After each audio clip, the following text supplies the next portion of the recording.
এই সরকারও যদি একটু নিজের থেকে যদি একটু আগ্রহ দেখায়, তার জিয়া আরও দ্রুত আসতে পারবে। উনি দেশমাতা, উনি বেগম খালেদা জিয়া শুধু বিএনপির খালেদা জিয়া না, উনি 18 কোটি মানুষের খালেদা জিয়া এবং বিশ্বের খালেদা জিয়া। আজকে এই খালেদা জিয়ার বিকল্প বাংলাদেশে আরেকটা জন্ম নেবে না। সেজন্য এই খালেদা জিয়াকে আমাদের দেশের দরকার, গণতন্ত্রের জন্য দরকার, দেশের শান্তির জন্য দরকার, সুশৃঙ্খলার জন্য দরকার। সেজন্য বেগম খালেদা জিয়াকে দেখতে আসলাম এবং দোয়া করার জন্য একটু আসলাম। না, চোখে পানি তো থাকবে, কারণ দেশমাতা আছে, এটা তো আসলে আমারও একটা পরিচিত আছে। আমি চট্টগ্রাম শহরে রাজনীতি করি। আমি একটা ওয়ার্ড পর্যায়ে একটা পথে আছি। এই দল করতে গিয়ে চট্টগ্রাম শহরে একদম মিনিমাম 2,000-5,000 লোক আমাকে চিনে। শুধু এটা আজকে এই দলের কারণে আমাকে এই পরিচিতিটা, নাহলে আমার এলাকা ছাড়া আমার বাইরে কেউ চিনতেও না। বেগম জিয়ার জন্য দোয়া চাচ্ছি, বেগম জিয়া যাতে এই দেশে আবার আমাদের সাথে আমাদের মাঝে ফিরে আসে, গণতন্ত্রে ফিরে আসবে। বেগম জিয়া ফিরে আসা মানে গণতন্ত্রে ফিরে আসা এবং দেশের শৃঙ্খলা ফিরে আসা।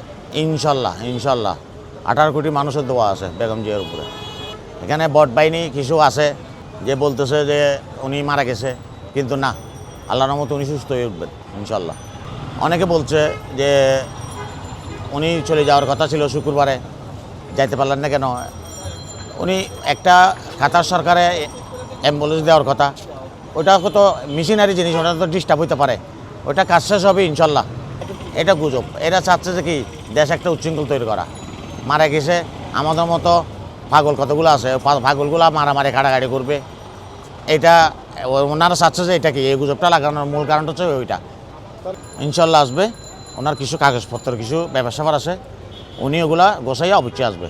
তবে আজকে আরেকটা কথা বলতে চাই, বর্তমান সরকার যে ইউনিশ সরকার ইচ্ছে করলে আমার মনে হয় এই সরকারও যদি একটু নিজের থেকে যদি একটু আগ্রহ দেখায়, তার জিয়া আরও দ্রুত আসতে পারবে।